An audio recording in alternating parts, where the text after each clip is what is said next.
Hola, ¿qué tal? Reciban un cordial saludo todas las personas a las que pueda estar llegando este mensaje en esta hora, en especial los hermanos y las hermanas que hacen parte de la congregación Iglesia de Integración Cristiana, esperando que se encuentren bien en todos los aspectos en unión de sus familiares. Hoy en este espacio denominado Pan de Vida voy a compartir un mensaje que quizás he tocado en ocasiones anteriores y le he titulado La Salvación. Para ello vamos a remitirnos inicialmente a un texto muy conocido que encontramos en el Evangelio de Juan en el capítulo 3, en el verso 3. Evangelio de Juan, verso 3, capítulo 3. Respondió Jesús y le dijo, hablaba con Nicodemo, un maestro de la ley de esa época. De cierto te digo que el que no naciere de nuevo no puede ver el reino de Dios. Y en el verso 4, ese maestro Nicodemo le contestó, le dijo a Jesús. Nicodemo le dijo, ¿cómo puede un hombre nacer siendo viejo? ¿Puede acaso entrar por segunda vez en el vientre de su madre y nacer? Y miren la respuesta maravillosa que le dio Jesús en ese momento. En el verso 5. Respondió Jesús, de cierto te digo, que el que no naciere de agua y del Espíritu no puede entrar en el reino de Dios. Y en el verso 6 dice la palabra, lo que es nacido de la carne, carne es. Y lo que es nacido del Espíritu, Espíritu es. ¿Qué podemos decir? ¿Qué podemos interpretar? ¿Cómo lo podemos tomar? Para ser salvos hay que nacer de nuevo. Y ese nuevo nacimiento hace referencia a que muy probablemente todos y cada uno de los que están escuchando este mensaje o los que decimos que hacemos parte de la familia de la fe, ya tomamos esa decisión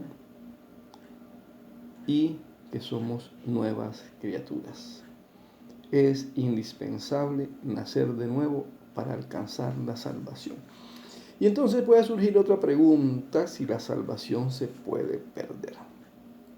Es una discusión bastante grande, es un tema extenso, pero simplemente quiero mencionar acá unos versos muy puntuales, porque a veces creemos que con ese solo hecho de confesar con nuestros labios, que dice por allá en Romanos, la carta a los Romanos, que con el corazón se cree para justicia, pero con la boca se confiesa para salvación, es suficiente. Miremos qué nos dice el verso 21 del capítulo 7 del Evangelio de Mateo. No todo el que me dice, Señor, Señor, entrará en el reino de los cielos. Y viene un condicionamiento muy importante, sino el que hace la voluntad de mi Padre que está en los cielos. Y seguimos hasta el verso 23 de ese capítulo 7 del Evangelio de Mateo. Muchos, verso 22, me dirán en aquel día, Señor, Señor, ¿no profetizamos en tu nombre? ¿Y en tu nombre echamos fuera demonios? ¿Y en tu nombre hicimos muchos milagros? El verso 23. Y entonces les declararé, nunca os conocí. Y no solamente les dijo eso, sino, apartaos de mí, hacedores de maldad, hijos de perdición. El hijo de perdición fue Judas el Iscariote. Entonces, ¿qué le dijo el maestro? Y entonces les declararé, nunca os conocí, apartaos de mí, hacedores de maldad. ¿Y qué más nos dice la palabra? Vámonos al verso 15 del capítulo 14 del Evangelio de Juan. Si me amáis, guardad mis mandamientos. Evangelio de Juan, capítulo 14, verso 15. Si me amáis, guardad mis mandamientos. ¿Eso qué quiere decir? Ya veíamos en la primera lectura No todo el que me dice Señor, Señor, entrará en el reino de los cielos, sino el que hace la voluntad de mi Padre que está en los cielos. Aquí el evangelista Juan, el discípulo amado, dice, si me amáis, guardad mis mandamientos. ¿Qué quiere decir? Que debemos guardar los mandamientos prescritos en la palabra de Dios. Y ese mismo evangelista Juan, en ese capítulo 14, en el verso 21, dice, el que tiene mis mandamientos y los guarda, ese es el que me ama. Y el que me ama será amado por mi Padre, y yo le amaré y me manifestaré a él. Hablaba Jesús, el Maestro.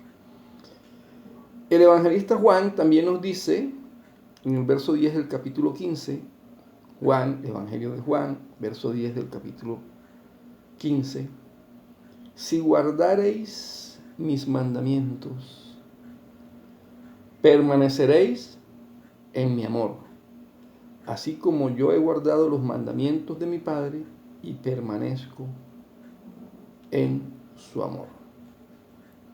¿Cuál es la invitación? A que guardemos los mandamientos. Otra parte de la Escritura nos dice que sus mandamientos no son gravosos.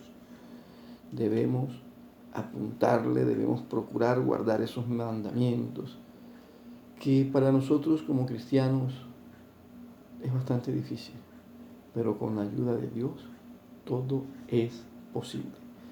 Entonces, mis hermanos, mis hermanas, no solamente debemos confesar con nuestra boca que reconocimos que somos pecadores, que Jesucristo lo vamos a aceptar como nuestro Señor, como nuestro Salvador. Debemos permitir que el Espíritu Santo obre en nuestras vidas, que podamos ser transformados, que como dijo el apóstol Pablo, cada día muero. Y entonces algunos malinterpretan porque dicen, ¿cómo voy a morir si estoy vivo? Se refiere a la vida espiritual. Algunos están muertos espiritualmente. Nuestro deber es llevar ese mensaje de salvación, como de pronto sucedió con nosotros, que alguien en algún momento nos habló de la posibilidad de alcanzar la vida eterna. Es nuestro deber hacerlo. La mies es mucha y los obreros son pocos. Nosotros, los que ya conocemos la palabra, los que ya tenemos esa plenitud de conocimiento de que lo que nos espera es la eternidad, estamos en la obligación, estamos en el deber de llevar ese mensaje de salvación a aquellos que aún no lo conocen. Esa es la gran comisión, ese es el reto. Id y predicad el Evangelio a toda criatura. Yo lo invito a que se pregunte, ¿lo está haciendo? Yo, de mi parte, estoy en ese proceso. Que sea Él, que sea Dios Todopoderoso y Eterno, que se encargue de poner en nosotros ese sentir, ese querer, ese hacer, y particularmente ese, entre comillas, miedo, ese temor que no permite que se haga. Debemos llevar ese mensaje de salvación a todas las personas que aún no conocen de nuestro Señor Jesucristo.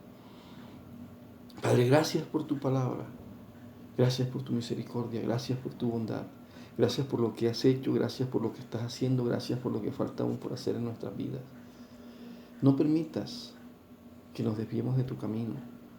Danos ese punto que necesitamos para poder llevar ese mensaje de salvación a todos aquellos que lo necesitan. Bendito y alabado seas. Amados, que tengan un excelente resto de día, que la misericordia y gracia de Dios esté presente en sus vidas, al igual que en la mía y la de nuestros familiares. Bendiciones.